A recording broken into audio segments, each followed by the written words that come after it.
damay jàpp ne njariñu ñëpp lay doon. je veux dire c'est-à-dire beneen laaj gi ma ki toftal mooy ndax dëgg-dëgg réewum Sénégal ñu dañu am problème constitutionnel wala institutionnel.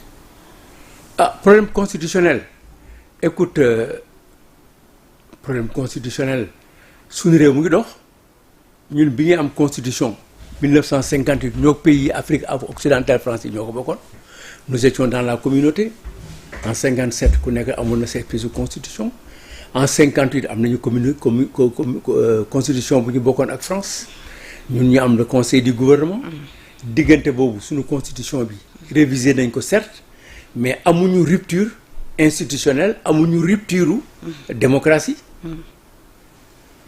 La République du Sénégal est restée une et indivisible moo fi nekk ba léegi donc suñu constitution am na njariñ ensuite le conseil constitutionnel bi nga xam ne mooy nekk ci kaw mais am na ay jamono fii avant 2024 sonnoon nañ ci critiques yi bari na mais nañu jàpp ne diggante 2024 ak fin bu 2024 jël nañu ay mesures yoo xam ne yi moo tax amuñu rupture d'abord ci renvoi bu ñu renvoyé élection yi am nañu rupture ci def nañu élection yi am nañu rupture ci jël na ay décisions yu importantes yoo xam ne sax mën nañu wax ne du woon prérogative mais def na ko pour que l'État demeure et pour que ñu am continuité de l'État.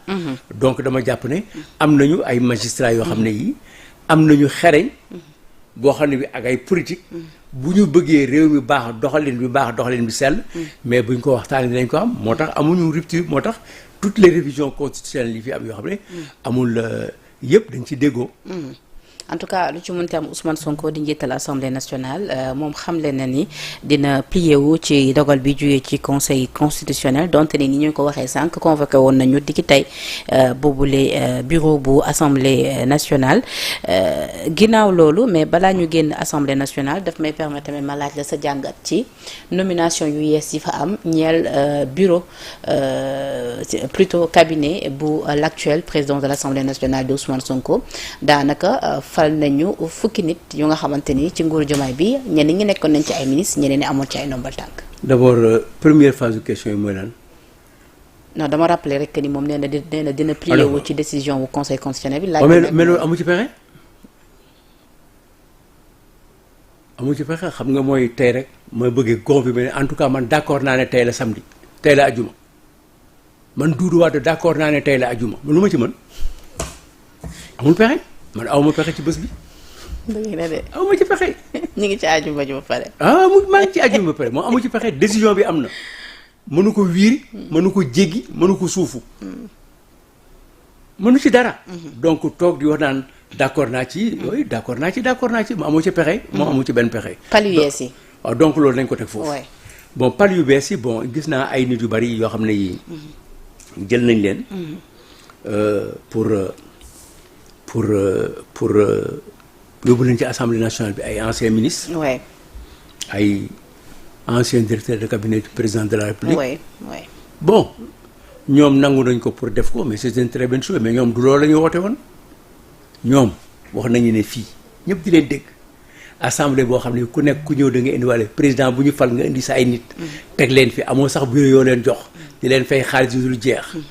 moo de bon encore li ma la doon wax rek dafay retourner waat ci kawam donc président assemblée nationale moom loolu daf ko fi critiquer te kenn du ko weddi ne président yi fal dañuy indi seen ay mbokk indi seen ay cabinet jël ay nit yoo xam ne assemblée bi soxlawu leen man maa ngi ci biir assemblée bi mais duñ leen gis amuñu sax bureau te ñu ngi leen di fay ay xaalis yoo xam ne nangam ak nangam donc léegi c'est à lui moom moo war wax ñu ñooñu lan la ñuy fayeku ak yan avantage la jàpp. léegi ñi composé bureau bi la d'habitude la mooy nekk seen liggéey ñoom ci waxtu président. attends ba ñu jeexal li ba pare donc loolu dafay nekk mais li am ba am mooy li mu waxoon rek la am zone de recasement la ñooñu jël ñooñu mooy les premiers yi nga xam ne peut-être ñoo gën a sonn ñu ne nañ leen recaser quelque part zone de recasement inondation yi moo leen génne seen kër fi ñu nekk il fallait ñu génne leen ak seen quelque ëmb. recaser leen quelque part donc ñu ngi ci zone de recasement bi am na ci sañ-sañ parce que loolu aussi ci yërmande la bokk ci baax la bokk ci mais bokk na ci li mu doon critiquer ngoonte bon na jàpp ne li may wax toujours homme politique yi bu ñuy critiquer dara ak doole ak di ko xas nañuy bàyyi ëllëg parce que ku am ay sinistre de cas na donc moi je trouve que def na ko. mën naa ci bañ a ànd. mais comme def na ko te am na sañ-sañ bi. bon parce que toujours justification yi moom mën na ko jote. mais bari na ñoo xam ne ñii. et defe naa ne directeur de cabinet bi fa nekkoon est-ce que mu nga fa est-ce que attaché yi nekkoon ñu nga fa. est-ce que journaliste yi fa rek ñu nga fa. loolu mooy li ñu doon wax léegi ci agence yi rek. jël agence yi ñëw dàq 100. recruter 100. donc dinañ dem ba ci kanam boo xam ne bii. assemblée dina am ay problèmes yoo xam ne yi daf koy am sur le plan de son fonctionnement. ci plan xaalis. mais comme moom tamit dañ ko jox xaalis boo xam ne bii rek dañ koy xëppari def ko ci mbuus ne rek ko temps la. transfert en capital la. amul un budget clair boo xam ne dañ ko mën a déterminer. amul benn membre du bureau de l'assemblée benn député bu la mën a wax ne. lii ak lii ak lii la ñuy gagné. mooy donc assemblée bi mu ngi ci opacité totale. mais nag am nañ yaakaar ci moom que bu doxalee liggéeyam. voter la loi. contrôler l'action du gouvernement. évaluer le public. regarder la commission de comptabilité pour ñu revue.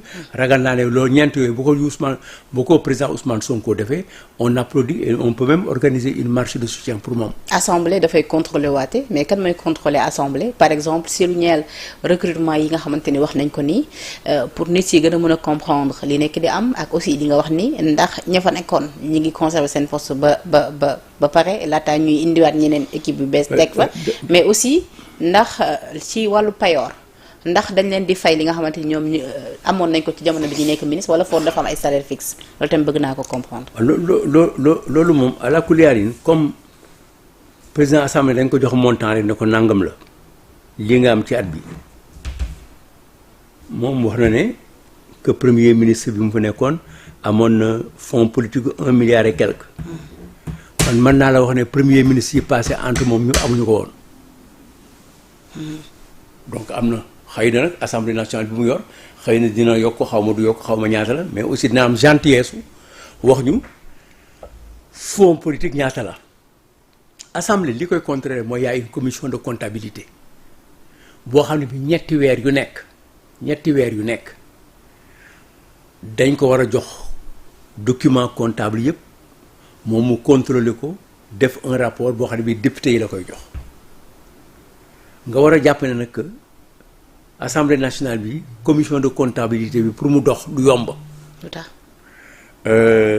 ki ko jëkk essayer pour contrôler ko mu ngi tudd Thierno Bocoum ci lañ ko daaxee day jëlee ko fa. parce que kenn xamul kenn mën la wax lan mooy nekk diggante président assemblée nationale bi ak le président de la commission de comptabilité kenn parce que assemblée xaalis mu nga fa. am na xaalis boo xam ne bii mu ngi ci biti mu ngi ci biir. mais dinañ ko génne di ko joxe pour ñu nekk ci biti. mais am na ñoo xam ne am nañu fayda ci biir ba nga xam ne xaalis bi balaa muy génne ñoom dañ leen ci jox lu ñu liggéey. loolu moom am na. donc on verra ce que le président en fera. loolu il faut que nga jéem a woo le président de la commission de comptabilité. ngeen laaj ko 2 ans yi est-ce que la commission s'est réunie. est-ce que rapport yi am na. parce que les rapports doivent être wala nga woo député. laaj ko ndax yéen xam ngeen seen nangam ak nangam. parce que député yi aussi ñi nekk ci biir assemblée bi dañuy am nag obligation ñëw wax ak yéen. loolu de dëgg la mais mënuñu leen waxal lépp. ñoom war nañu xam ne par exemple député war nañ ko mën a laaj ne ko yow député Moussa Ndiaye yow 54 millions lañ la waroon fay ci 5 ans yi pour ce déplacement mais jënd nañ la oto ci sa 53 millions est-ce que oto yi mu ngi sa tur. man li ma bëgg xam te xam naa dinaa koo laajte ba keroog ma ci am lu leer man bëgg naa xam ndax foofu.